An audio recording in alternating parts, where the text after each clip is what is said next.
Why this chef keeps showing up at disaster zones. Award-winning chef José Andrés is no stranger to disaster zones. Over the past few years, he's responded to several major crises.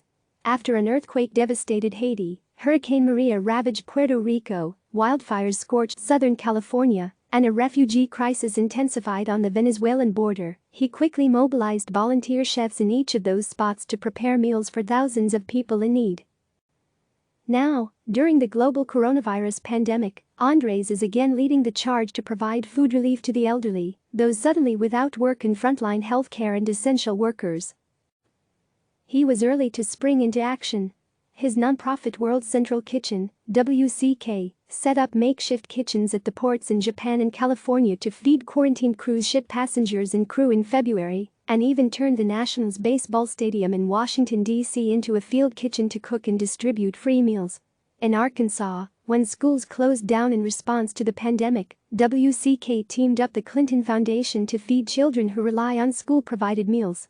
And at a time when America's restaurants have come to a near standstill, with about 6 million restaurant employees laid off or furloughed since the beginning of the coronavirus outbreak in the United States, Andrés is aiming to turn hundreds of restaurants and other locations into community kitchens. A decorated chef whose innovative dining concepts have earned 2 Michelin stars. In his career, Andrés has opened an award-winning group of restaurants, written a number of cookbooks, and created a collection of Spanish-inspired food products that are supplied to wholesalers and retailers nationwide. He could have easily kept himself out of harm's way. He's had plenty of work to do just managing his for-profit restaurant empire. Instead, he's put himself on the front lines of crises at personal risk to himself. It is a dramatic departure for a chef of his caliber and stature.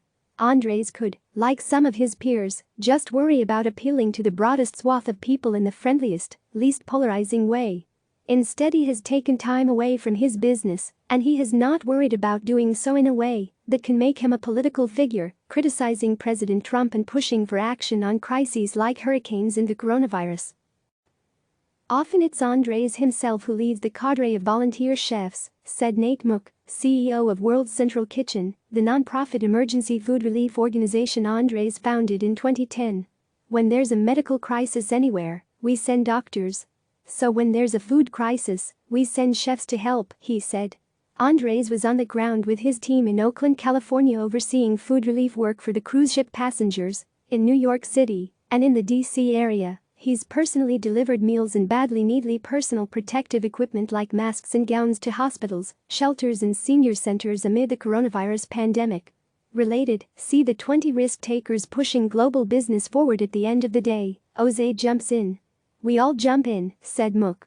When someone is hungry, they aren't hungry next week or next month. They are hungry now. WCK has already delivered close to 18 million meals around the world thus far in places like Haiti, Puerto Rico, Indonesia, California, and Mozambique. The nonprofit is funded by individual donors, foundations, and businesses. The organization logged $28.5 million in revenue in 2019. Now, as the world collectively faces an unprecedented situation with the novel virus having taken a foothold in more than 200 countries and infecting over 3.5 million people in a matter of months, Andrés again is all in. Mobilizing chefs on the front lines in early February, 712 passengers and crew were quarantined aboard the Diamond Princess cruise ship that docked in Yokohama, Japan. Nearly half of the people on board eventually tested positive for the virus. Within days of the ship's lockdown, WCK and its chef relief team had mobilized to set up a field kitchen at the port, outside of the ship, to heat up and deliver fresh meals daily to quarantined passengers. We got a lot of help from different Japanese chefs, Andrés explained to CNN during a global town hall event in early March. Everything was done in a very professional way to make sure that everybody will be safe, achieving what we wanted, feed everybody in a healthy way, he said. Mobilizing local chefs and restaurants is key to quickly activating WCK's operations in a crisis area, explained Mook. Tapping into the local resources, chefs, kitchens, materials, rather than flying everyone and everything in, helps us rapidly scale our emergency efforts. In April, WCK assembled another chef relief team to feed passengers and crew quarantined aboard a cruise ship in Oakland, California.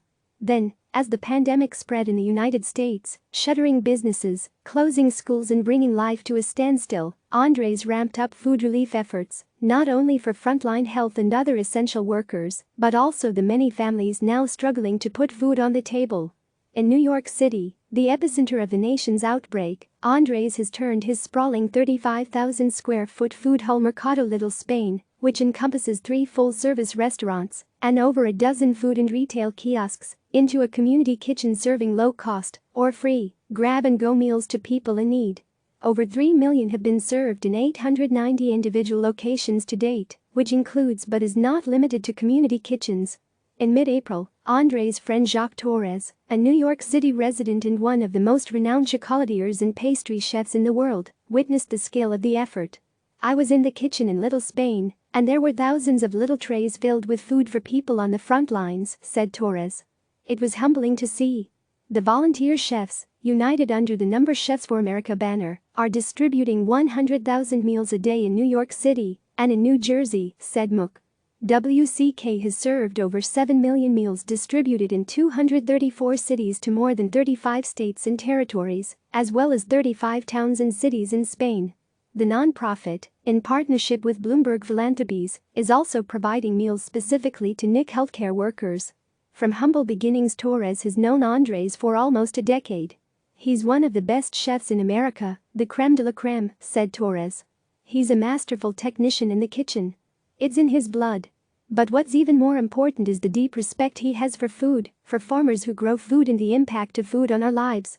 As it often happens with chefs who are in distinctive mastery of their craft, Andrés, now 50, began cooking as a young boy. "I began cooking when I was 15, he said. "I owe it to my mom and dad." He grew up in a small neighborhood on the outskirts of Barcelona, Spain in a middle-class family. Both of his parents were nurses. "I began falling in love with cooking by watching my mom and dad," said Andrés. "Daily meals were cooked at home out of necessity. They did it because we couldn't go out every day to eat. Going to a restaurant was a very special thing. At most we did it once a month," he said. "And when the family did go out, it would be to a little restaurant attached to a gas station. Every gas station in the old days had a restaurant," he said. For Andrés, it was the meals prepared at home with vegetables, chicken and fish and served with bread bought fresh every day that he enjoyed the most. "For me this was enjoyment." He delighted in how his mother would find culinary tricks to make the monthly groceries last a little longer, little leftovers of chicken chopped down, and she would bread it and fry it. "I didn't know at the time that my mom did this because there was nothing else left at home at the end of the month," said Andrés.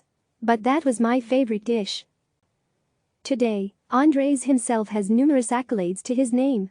He's parlayed his talent into a vast food business empire led by his company Think Food Group. It oversees 29 restaurants in 9 cities across the world, successful cookbooks and cooking shows. Now, a naturalized U.S. citizen, Andrés is candid about what his coming to America's story has meant to him and how it's changed him.